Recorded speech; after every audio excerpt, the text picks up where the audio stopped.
नमस्कार, आप देख रहे हैं द हिंद 24 न्यूज और मैं हूं आपके साथ साक्षी। आइए नजर डालते हैं आज की बड़ी खबरों पर। बुल्ढाना जिले के जलगांव जामोद शहर में उद्धव बालासाहेब ठाकरे शिवसेना पक्ष ने किसानों के मुद्दों को लेकर एक जोरदार आक्रोश मार्च निकाला। इस विरोध प्रदर्शन में शिवसेना के पदाधिकारी और बड़ी संख्या में किसान शामिल हुए। प्रमुख पदाधिकारियों में शिवसेना जिला प्रमुख गजानन वाघ, सहसंपर्क प्रमुख दत्ताभाऊ पाटिल, उपजिला प्रमुख तुकाराम कापांडे, तहसील प्रमुख संतोष दांडगे, शहर प्रमुख रमेश ताड़े, विधानसभा संगठक भीमराव पाटिल, युवा सेना जिला प्रमुख शुभम पाटिल, अल्पसंख्यक सेना जिला प्रमुख भाईजान आदि की उपस्थिति थी।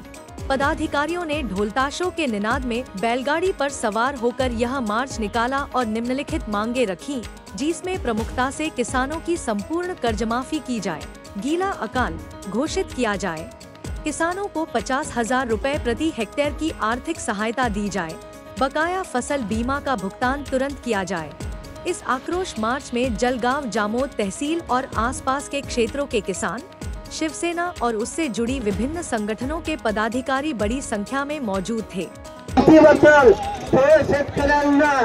ज्या ठिकाणी शेतकऱ्यावर अन्याय होतो, शेतकऱ्याला कसं लुटला जातो, हे या सरकारच्या माध्यमातून चालू आहे। पहिले शेतकरी पेरणी पेरतो, व शेतीमध्ये पिशवी टाकतो, आपला घाम लागतो, त्या ठिकाणी शेतकऱ्याची लूट तेव्हापासून चालू होते।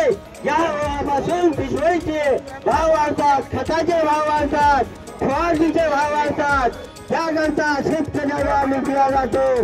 पण पीक आल्यानंतर शेतकऱ्याला भाव मिळत नाही, त्याकरता हा शिवसेनेचा मोर्चा आहे। व ते परिस्थिती पूर्ण परिस्थिती घडली आहे आणि ज्या ठिकाणी विमा मिळत नाही त्याकरता आम्ही रस्त्यावर उतरलो आहे।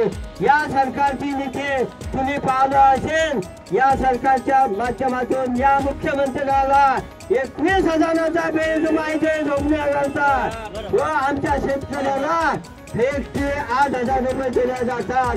त्याकरता हा आक्रोश मोर्चा शेतकऱ्यांना समजून द्यायला पाहिजे व शेतकऱ्यांना या सरकारच्या नीतीबद्दल, सरकारच्या धोरणाबद्दल शेतकऱ्यांना जागरूक होण्याची गरज आहे, नाहीतर याच्या भयानक परिस्थिती पुढे होणार आहे। हे सरकार मोठ्या लोकांचं, उद्योगपतीचं आहे, हे सरकार शेतकऱ्याचं नाही।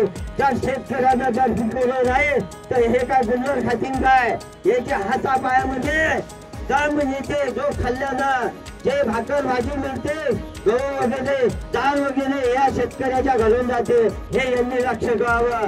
आणि या शेतकऱ्यावर अन्याय जे करत आहे, यांच्या अन्यायाला शेतकऱ्यांना एकजुटीनं कोणत्याही पक्षाला मोठा असो व शेतकऱ्यांच्या पाठीशी उभं राहिला असो तर शेतकऱ्यांना सगळ्यात पहिले यायला पाहिजे।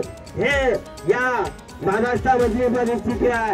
तिकडे बिहारमध्ये 10 लाख रुपये दिले जातात आणि महाराष्ट्राच्या शेतकऱ्याला हेक्टरी 8,000 रुपये, 8,000 रुपयामध्ये काहीच होत नाही। पीक विमा मिळाला नाही, शेतीला भाव, शेतकऱ्याच्या कापसाला भाव नाही। हे सरकार जलरूप शेतकरी मैदानात गेणार नाही, जोपर्यंत शेतकरी रस्त्यावर येणार नाही आमच्या सोबत, तोपर्यंत शेतकऱ्याच्यासाठी लढण्यासाठी सगळे आम्ही तयार आहे आणि रस्त्यावर उतरण्याकरता लढाई करणार आहे। जोपर्यंत विमा मिळणार नाही तोपर्यंत शिवसेना शेतकऱ्याच्या पाठीशी उभी राहील। एवढं बोलून माझे 2 शब्द संपवतो। ते महाराष्ट्र। देखते रहिए द हिंद 24 न्यूज।